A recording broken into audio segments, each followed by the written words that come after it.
Your mind is a loose shard, cast out into nothing, screaming in the voices of thousands of lives. Are they your lives? Or do they belong to another? The blood cracks branch out, biting into every scrap of disjointed thought, ravaging, hungering to shatter what little of your own self remains. A cry gurgles in the depths, a plea to make the torment stop and let you dissolve into unconsciousness. But something has sunk its claws into you, keeping you in place, fusing you back together piece by piece. Methodically and tortuously, it continues to skewer the shreds of your identity onto the thread of existence, in an attempt to outpace the all-consuming void.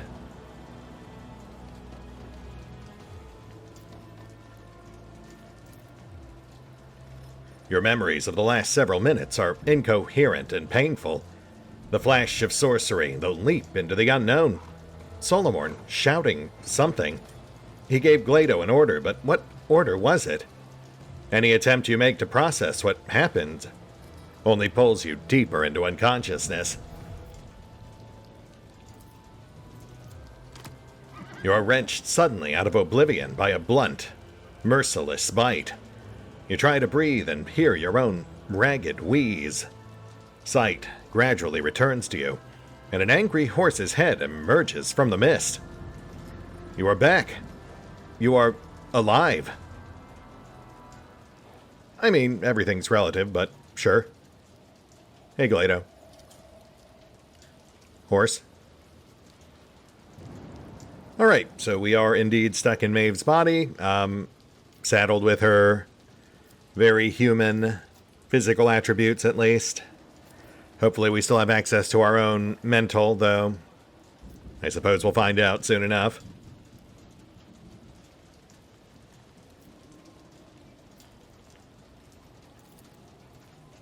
Slowly, your eyes begin to put together a sordid image. Everything around you is brown and disgusting. Hay, wood, blood, dirt, horse. The trapdoor you jumped down has led you to a stable. Side note, I imagine this is where the old priest ended up too. Sorry, man. A stable is a place for peasants, not sovereigns. But somehow your body remembers the sense of poverty. Your consciousness expands heavily like sick lungs. You remember a large basket, bundles of food clutched in your hands, and the grateful smiles of the hungry. Your hand finds something on your chest, something so cold it burns your fingers. For a moment you think that it is the real you, the shard of your will lost in the flow. But it turns out to be nothing more than a Thacertium necklace. As you look at it, the crystal stares back at you with its still blue eye.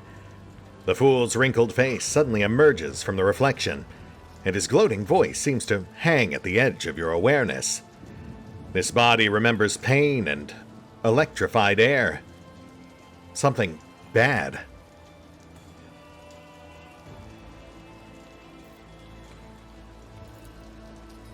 Your shout is as thin as a death cry and unbearably shrill. Still, it is just strong enough to make the creature stop trying to bite you and back off. Memories that are not your own tear into your mind, replacing your thoughts. It occurs to you that someone else used to scare all the monsters away. The big brother, so funny and always smiling. With some effort, you manage to force his gentle face out of your head. Interesting.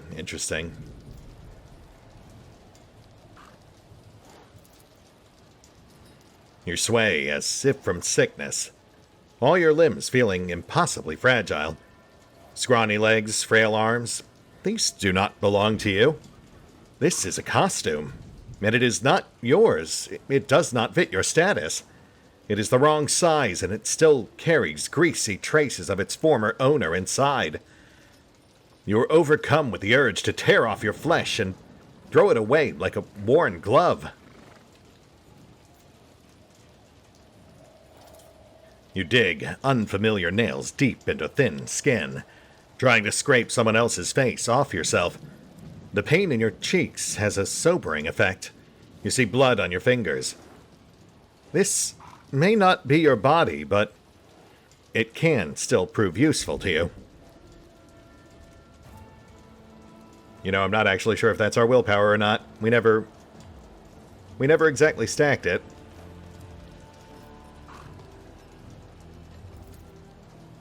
To complete the picture, you have no choice but to look into a nearby water trough at your reflection. You see familiar features. Some unnatural force has dragged you out of your body and into that of Maeve, Rualdo's lady-in-waiting. Now that you have spent some time in this stable, you feel a little more accustomed to your new limbs. But where is your own mortal shell? Back in the palace where we left it, I'd wager. Oof, goodness. Okay, well, I mean, not only are we running on Maeve's hardware, at least, we're also saddled with a boatload of crippling conditions. I am still curious if we are, in fact... Yeah, I can't bring up a character sheet. I am curious if we at least have our intelligence. Though the implication here, of course, is that it's not just her body we have. We also have her brain, you know, her physical brain with biological memories inside. And it is causing a bit of conflict. Which is interesting, too. I really like the way they painted that. It definitely helps explain exactly why, like, Gorgoria's Fault went completely bonkers. Presumably after they transferred him into a new body as part of their ongoing experiments. It also makes you wonder how Maeve might be coping with this, assuming she is stuck in our body, I assume? I mean, I guess that's not entirely guaranteed. It's possible that she's stuck in this body with us, or that she was just overwritten or consigned to oblivion, otherwise erased from reality. Alright, well, I suppose now that we've stabilized, we should find our way out of this place. Lower city, it looks like. We'll have to work our way back up. And presumably find some way to alleviate our various conditions, I assume. It's almost like a Kimura 2.0 in that regard.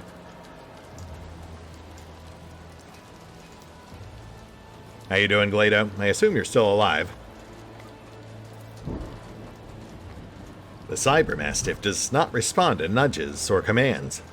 The lumens on its head are blinking with troubling agitation.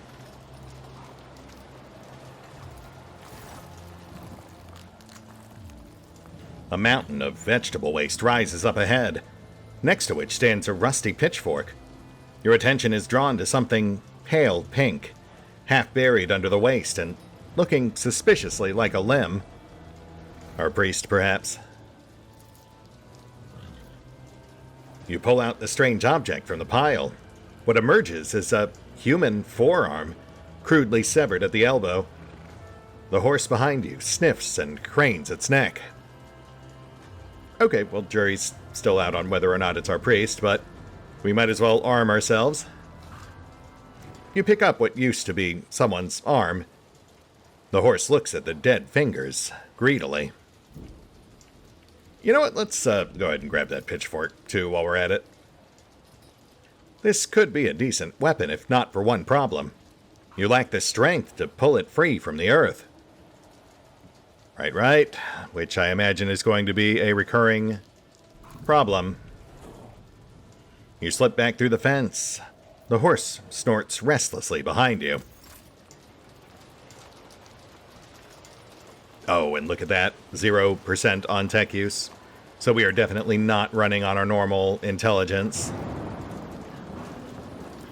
Even untrained, Val has a default tech use of over 100, so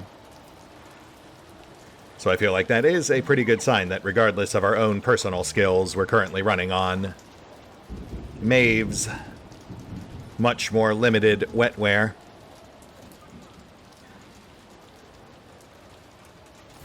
The creature that dragged you out of unconsciousness turns out to be a muddy brown horse. From the darkness, the beast follows you with its large, black eyes. It looks hungry and frightened. The horse must have smashed through the stall to reach you. You immediately note the empty trough and the fetid pile of vegetable tops under your feet. For the moment, the approach to the rotting waste is blocked by an iron fence. The horse whinnies restlessly as it casts its eye toward the barrier.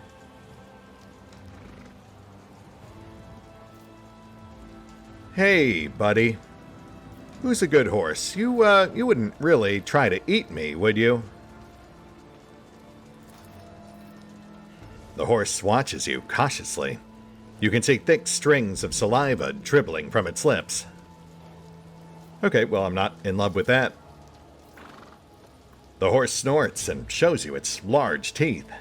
It is unclear what this creature usually feeds on, but right now it would happily munch on your fingers. You know what, let's maybe put a kibosh on the whole finger food thing, mine or anyone else's. Go on, get out of here.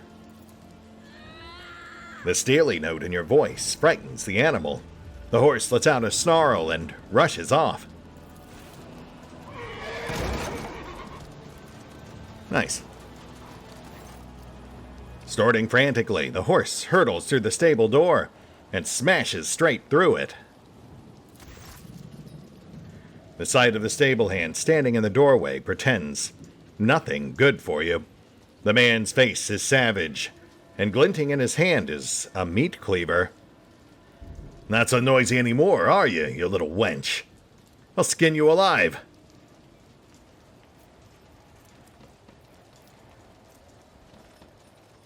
Glado, little help here?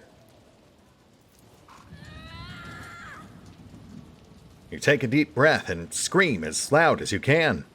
Your voice rings pitifully. This cry may be your last. You see your new reflection in the blade of the cleaver. There is no way out. At least this foray into the life of Thessarian peasantry has been a short one. An abrupt metallic clang rattles the stable. Something very heavy is coming your way at terrifying speed. Glado! The cleaver, raised for a strike, falls from the man's hand as he screams, assailed by a whirlwind of fangs, fur, and metal. Having emerged from the gloom, the cybermastiff does not give the stable hand even a single chance. After ripping out a part of his spine, the beast spits out the corpse and looks up at you. Thank you, Glado. Good boy. I'm very glad to see you. You notice a dent in one of the cybermastiff's implants. He has taken a beating. It is hard to say whether he received this injury at the time of your capture, or during his escape from the castle. Glado stares at you for a while, then barks and turns to scan the area. He is clearly waiting for orders. A cybermastiff listens only to its Arbite's master. The fact that Glado is here means that Solomorn has ordered him to follow you through the trapdoor. The arbitrator must have adjusted Glados' priorities to have him guard you. Oh, Solo, thank goodness you're so quick on the uptake. Good looking out, man. Gotta say, I do appreciate having an actual competent companion. Though, I mean, Abby's up there, too. Alright. Let's figure out where we go from here. Fortunately, we have seen that, despite being hopeless at physical or technical tasks, Maeve does at least seem to have inherently good perception and charisma, which I suppose makes sense. She is essentially a courtesan. The enormous gate is locked fast. Right, they wouldn't make it that easy. I'm gonna guess we have to go past that bloated mutant. Very conspicuously placed on the raised path. Oh, also, Aditka. The, washerwoman.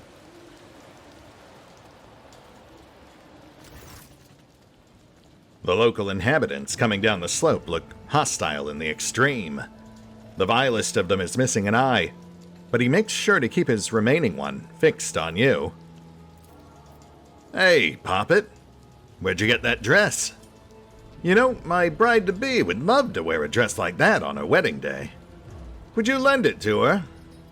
The one-eyed bandit glances at your dirty yet expensive clothes.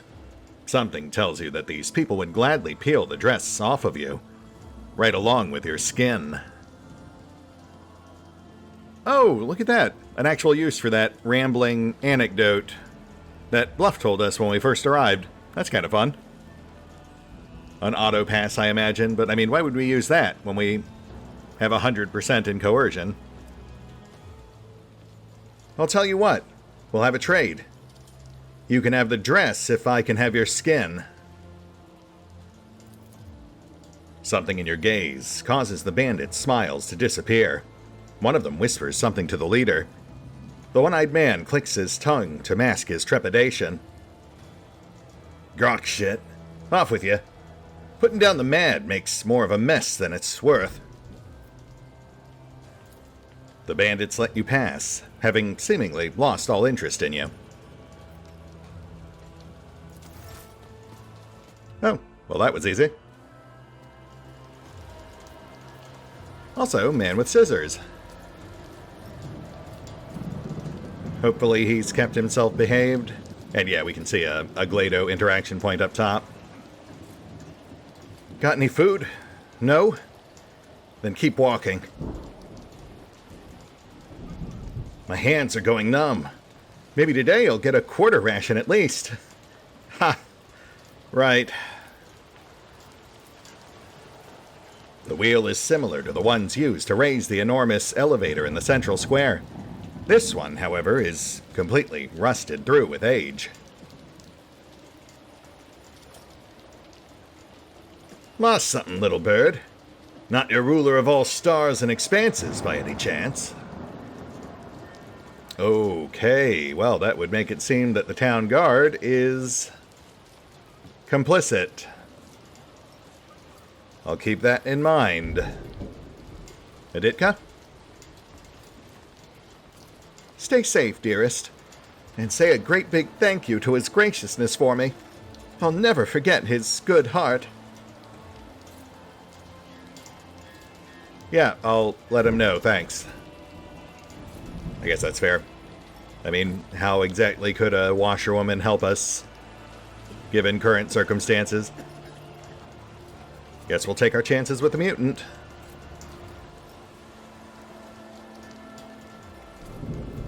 Where are they? My eyes! My precious eyes! They've melted! Melted! That's rough, buddy. Well, good luck with that. Okay, so that's obviously a bridge.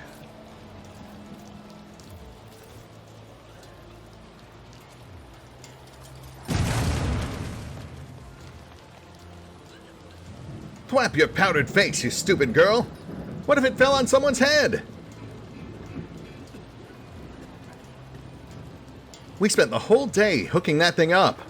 Now we've got to do it all over again. Get out of here before you break anything else. You know what? That's fair. That's fair. I'll see about getting you guys set up with a proper cargo lift once this is all over. You know, assuming the Imperium doesn't decide this whole planet needs to be purged. Maeve's coming. Maybe she's pinched a few lordly leftovers for us again? Dear me, look at her. Covered in dirt from head to foot. Did something happen? She doesn't belong in this bug-ridden place. Poor soul. Can't can't interact with them, so I think this is all just intended to paint a picture of Maeve being a good person. Half sunk in malodorous smud, the houses, if one can call them that, are packed together like buboes on a plague-stricken body. Look who's come down to join us. Got tired of never being hungry, did you? Yeah, that's probably right.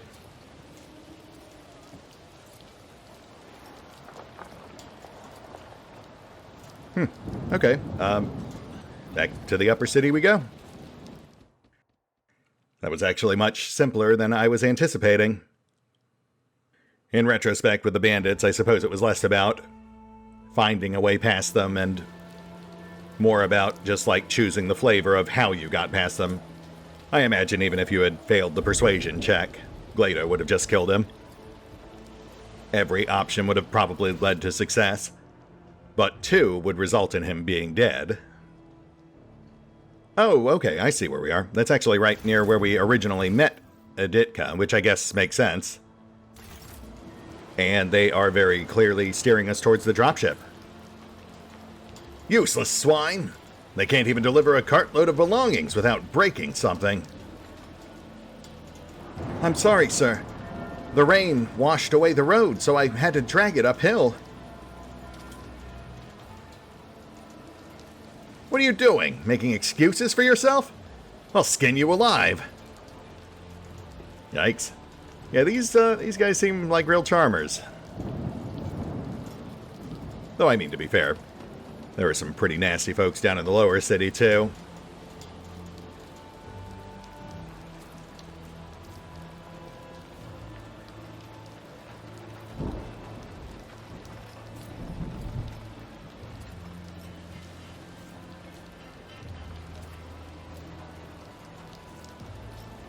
Hey guys, I know you're probably not going to believe this, but... Property of rogue trader von Valancius. Do not approach or it will be deemed an assassination attempt.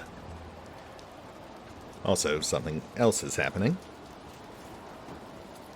What in the void are you doing here, girl? Get out of here! Yeah, I guess that's fair. That leaves 11 glasses, 5 bowls, and 3 boxes. Will they fit? Sure they will. I've packed more than that before. Right. Be careful with your packing. If you crush or break something now, we'll both be going to feed the Phasmophorius.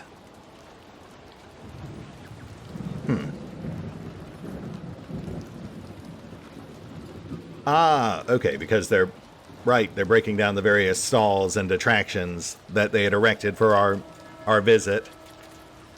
All moot now that Rualdo is seemingly dead and the rogue trader has, I guess, gone missing.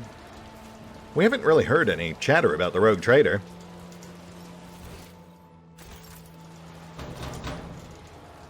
What's that knocking? Maeve, is that you? Hold on, I'll get it.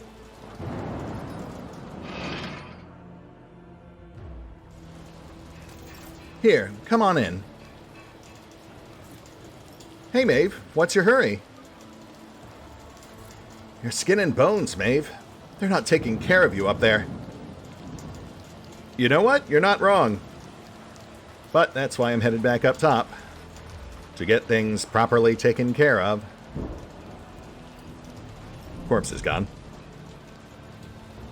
Road's blocked off on this side, too. Channeling us through the blacksmiths. Perhaps for a deliberate reason?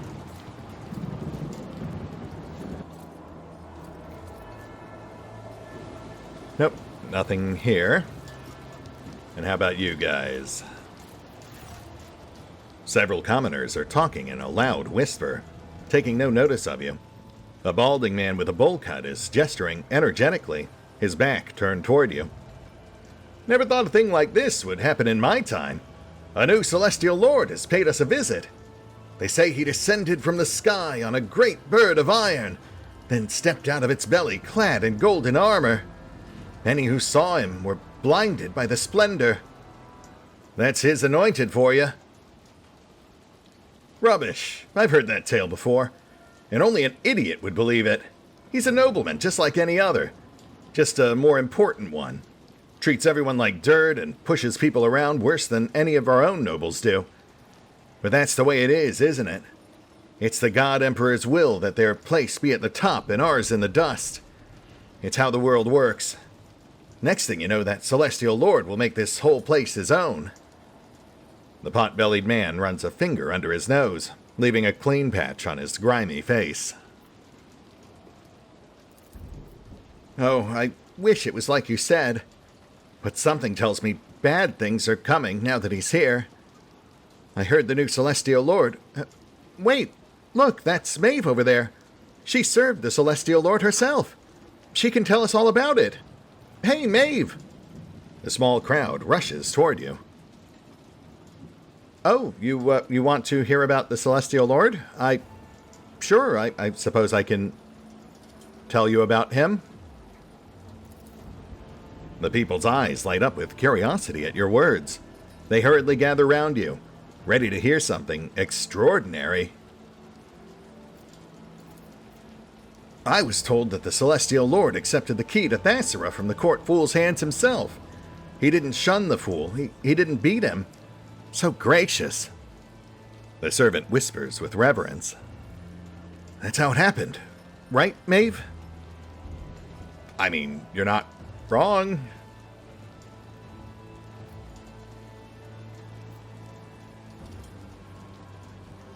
Oh, interesting. Why would I choose either of these persuasion options? I'm not sure I see the benefit of making these guys think the rogue trader is aloof or vicious.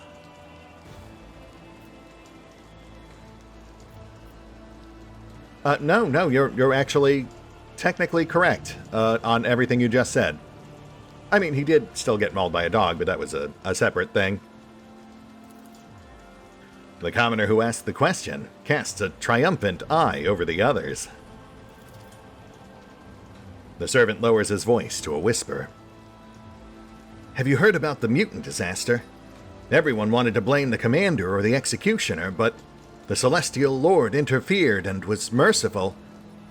It was like I'm telling it, wasn't it, Maeve?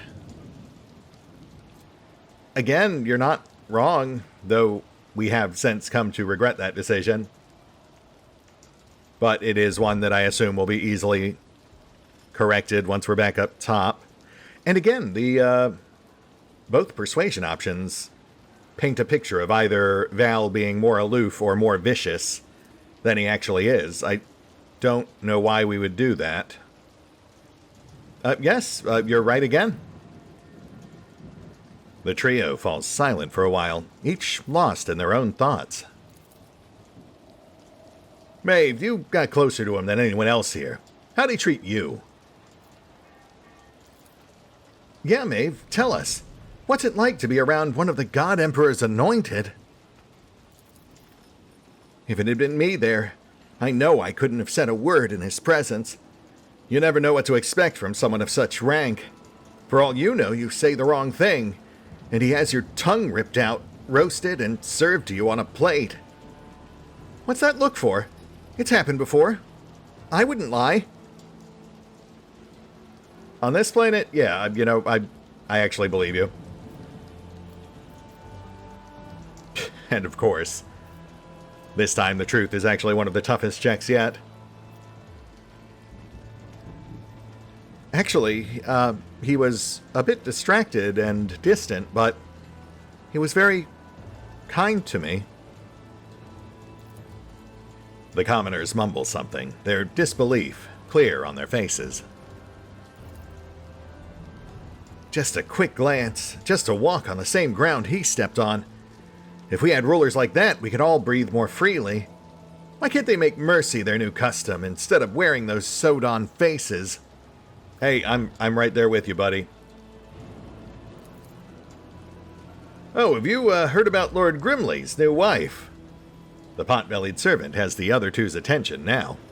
They lean closer, losing interest in the previous topic, and you can no longer hear a word they're saying. It would appear the trio has forgotten about you completely. Huh. I'm not entirely sure what that entire exchange was meant to accomplish, other than perhaps simply reflecting on what actions we took that were actually tracked.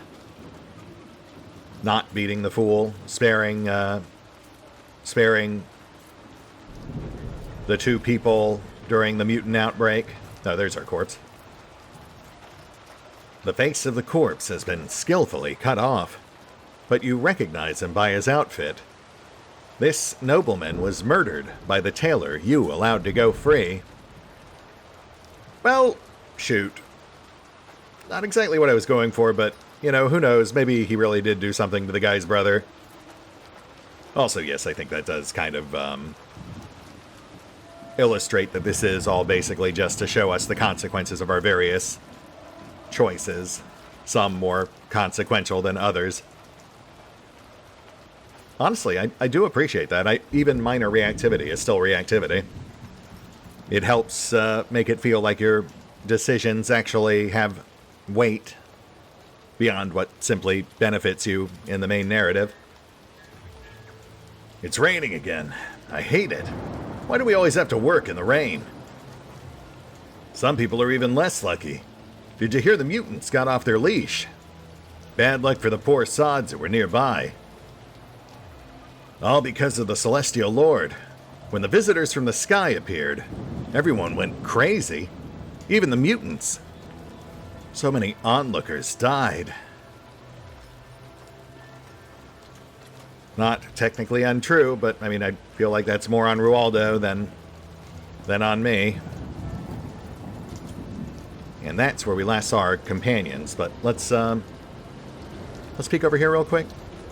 Just make sure we're not missing anything else.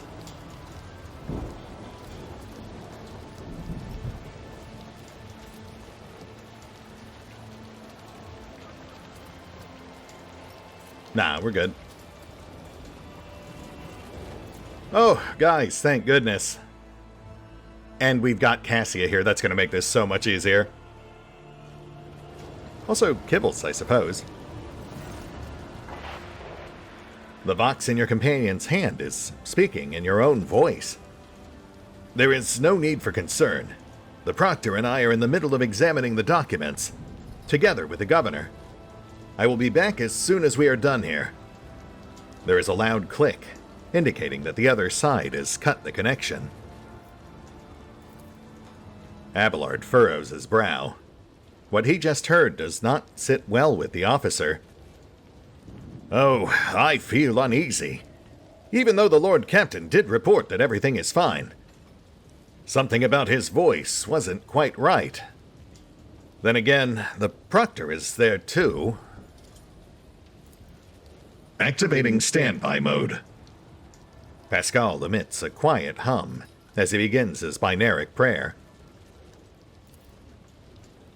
Every moment spent away from the Daemon is another defeat for me. As soon as you approach, everyone's attention shifts to you. For now, their reaction feels closer to pent-up irritation than outright hostility. Oh, thank goodness you're still here. Guys, it's me, Valen. Your words are greeted with looks of bewilderment. Even the sight of Glado standing at your side only seems to raise more questions. My dear, were you not the one assigned to watch over the rogue trader?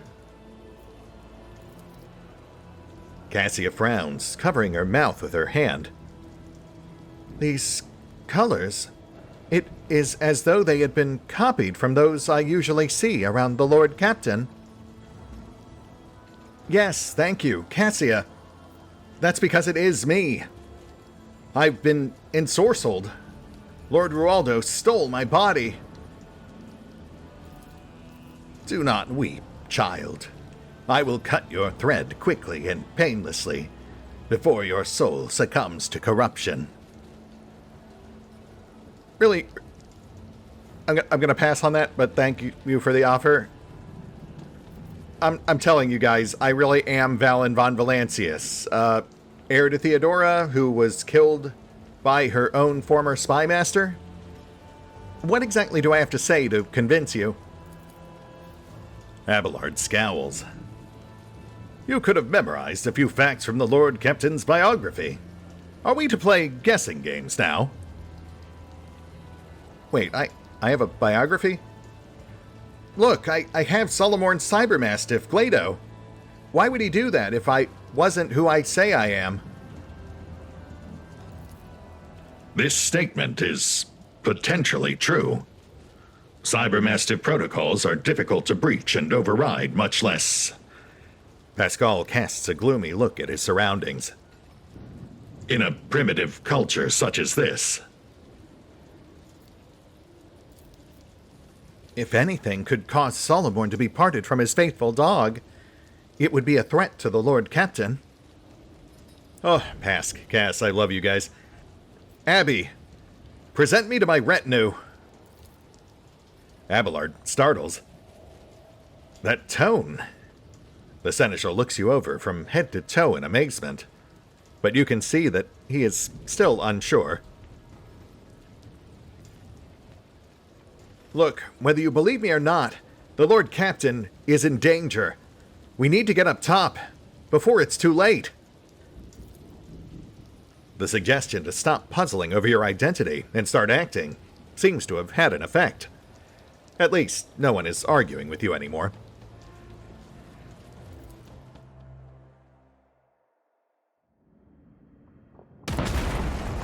Oh, goodness.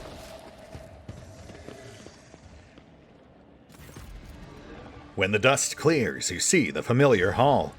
The fool is fearfully hunched close to the cage in which you, or rather your body, is sitting.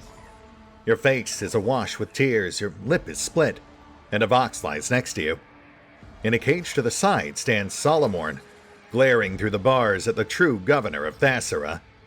Upon seeing you and Glado, the proctor straightens. It seems he was just waiting for your return. Without taking his intent gaze from you, he gives you a slow nod. He is ready to fight.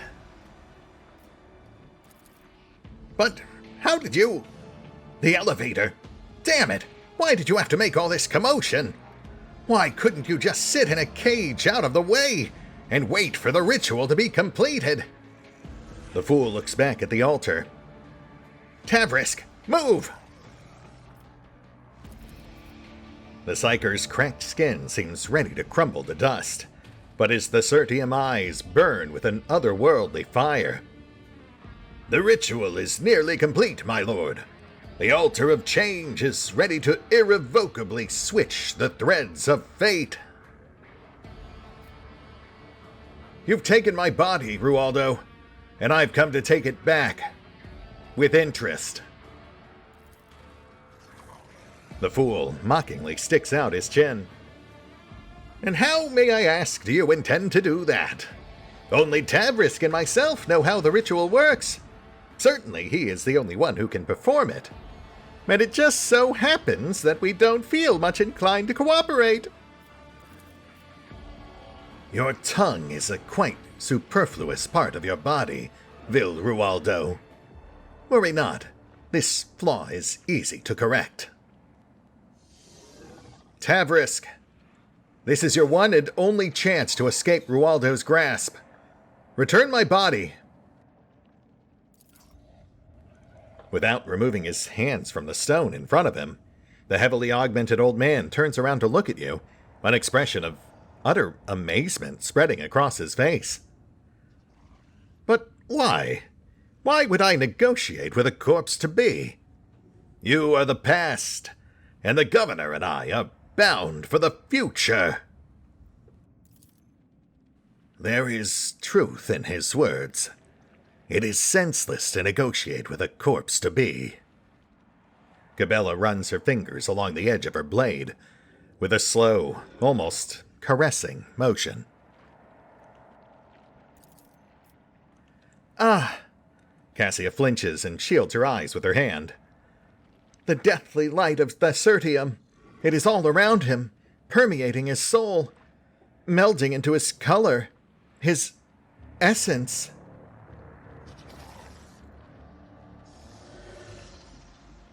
Right then, we'll do this the hard way. Emperor knows I was trying to give you a chance. How very generous! Allow me to repay you in kind. If you leave now, you may live out the rest of your days on my planet as that dunce of a woman. No, wait, I've changed my... The metal of the cage emits a piteous creak as Solomorn slams his entire weight against the bars.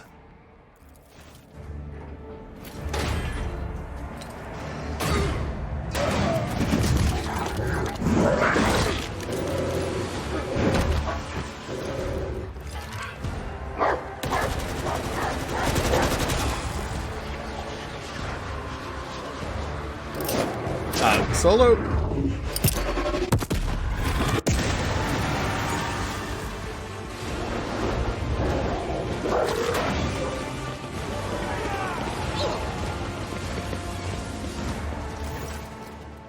You struggle to open your eyes. After the world has once again taken shape, you realize that you are staring at your own palms from your own eye sockets.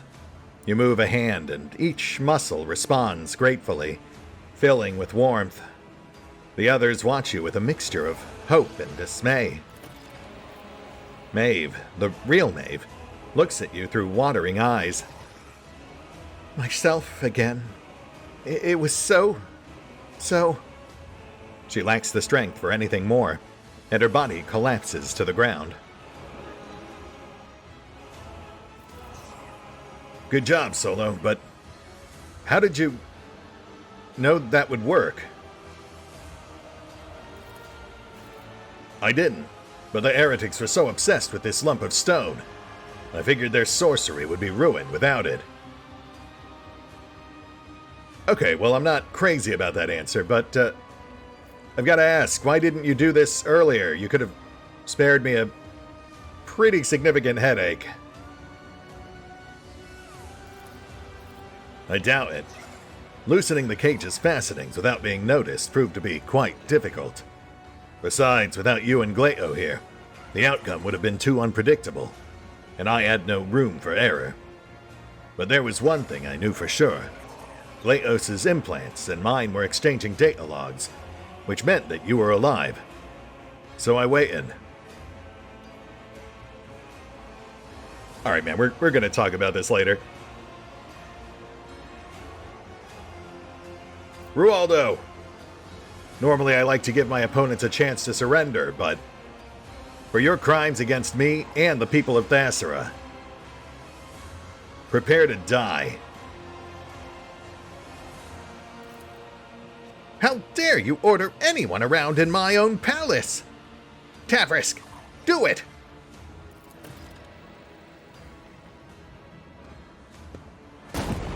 My lord's destinies are already set in stone. As long as I live, he cannot be destroyed. Is probably how that sentence ended. Your arrogance will be your downfall. Blood-red sickle of the moon, will you grant me one last boon? Shadow whispered, fair and true, death is coming after you. He wrote us a poem.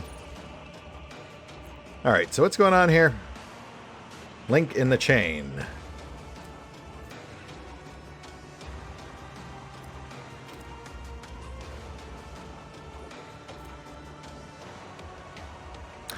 Oh, okay, I see. Right. Right. Oh, okay.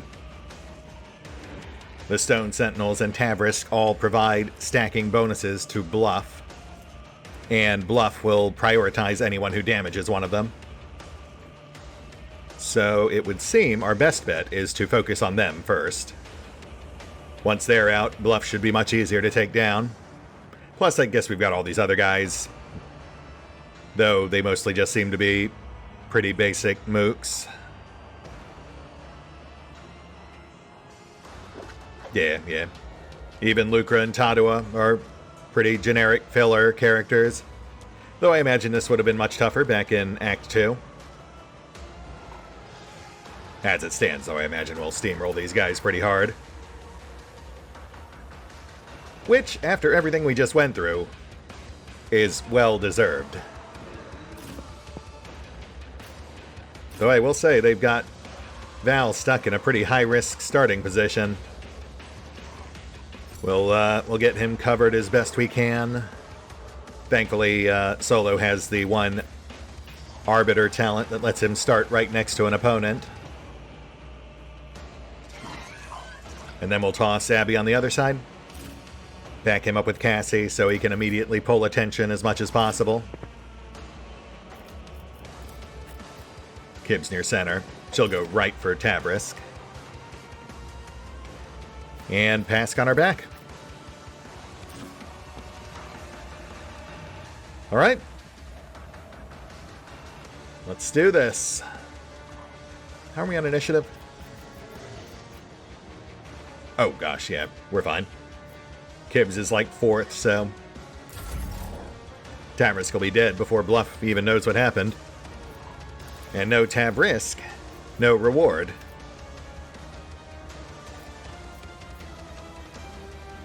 We'll punch out this chunk here. Rest we can probably pull into Abby. And then focus towards rear, keep the other sentinel off Val. Yeah, Val has that one assassin ability that makes him the lowest priority target, but he can't actually use it until his turn, which does put him at his most vulnerable in situations exactly like this. Though, obviously, we're also pretty clearly overleveled for this fight. The Omnissiah knows all, comprehends all. Even on max difficulty, and with the patchwork scaling, so perhaps I'm worrying too much. Quest approved.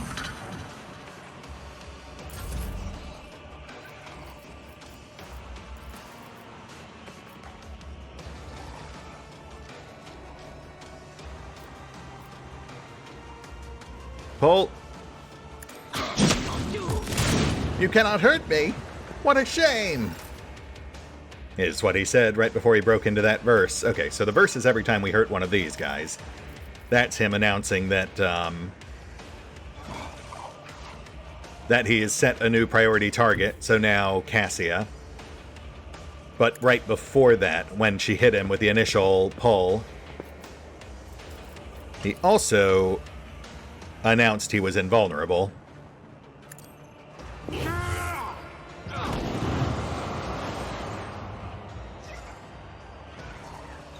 No poem this time, because Cass is already priority.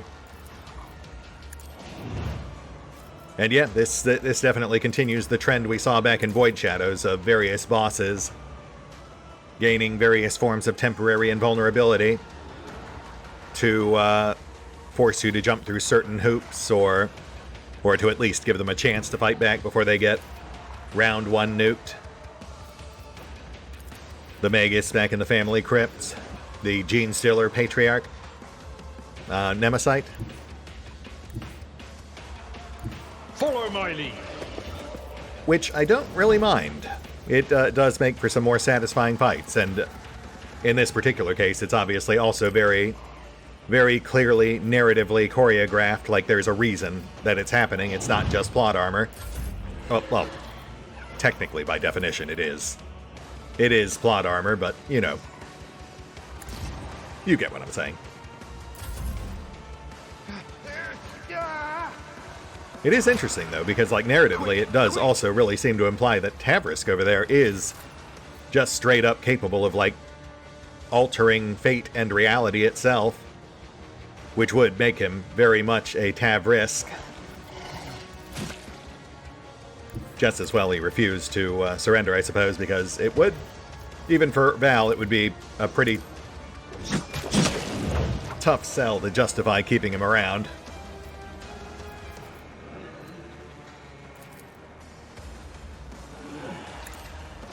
There is only death, yours or mine.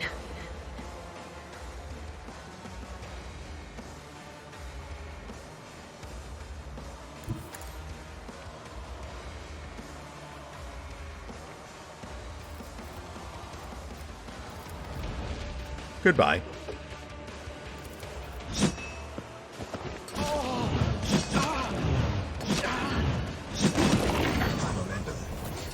What, you didn't see that coming? I hate it when someone breaks my playthings, you know. And so you will pay. Sure.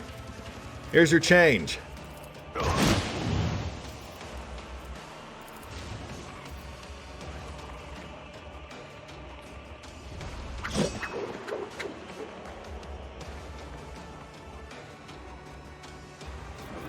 Still got a little in the tank. Let's trim the side.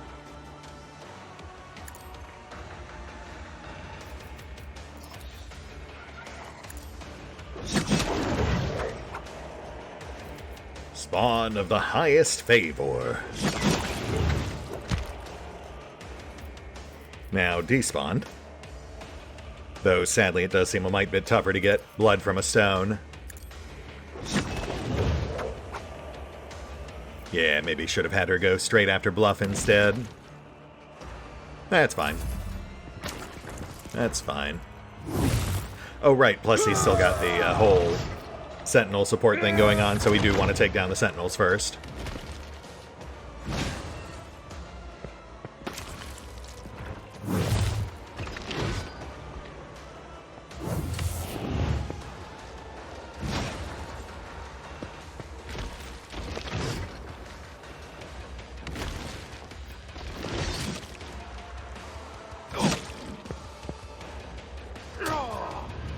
Hey, good for you guys. You actually did some damage. That's more than I can say for most of the folks we end up killing. Abby's ult on tap. We're pretty much done, I think. Though we do still have the edges. That'll delay a bit.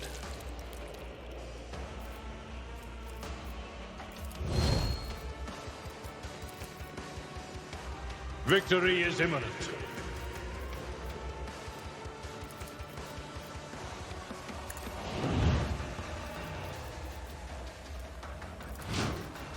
Indeed.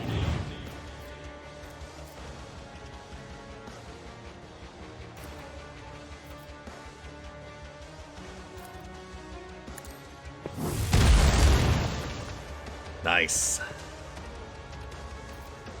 Let's wrap this up. We'll rule the stars themselves.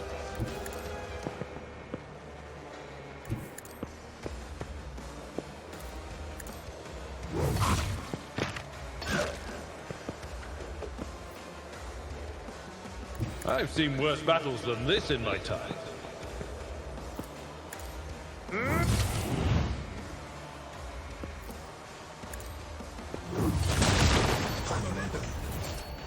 Hey. Glad to see those energy conduits went both ways. Tried and tested tactics are the best ones. Tadawa? Oh yeah, I guess we killed Lucre over there too. Went down so quick it didn't even register. Such is the will of chaos. Filthy Lucre.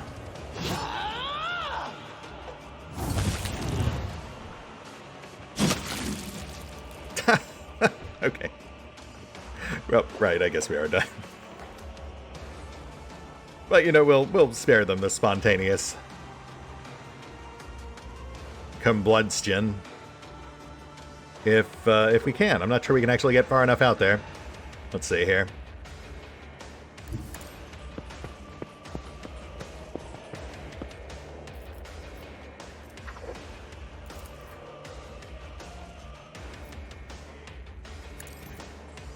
Oh, shoot, no, I should have sicked Glado on Tadawa.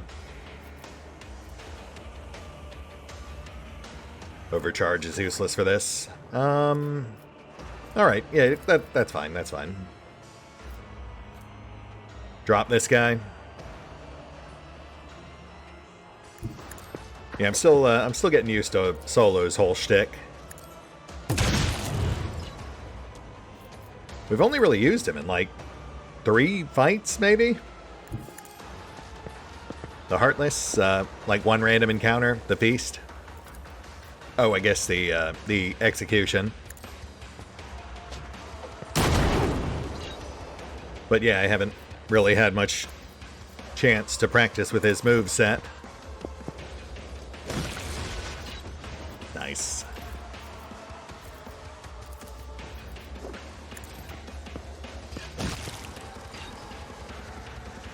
Oh, and I guess that's it. Fair enough. Guy exploded anyway. Alright. Val with the closer. I suppose it's just as well Tadua did talk down to him that one time. We've killed people for less.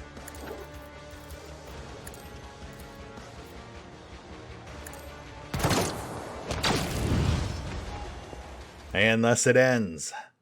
And yes, I think that makes a good place to call it. We'll pick up here next time as we decide the final fate for Thasura and its people. Perhaps a change for the better this time. See you then.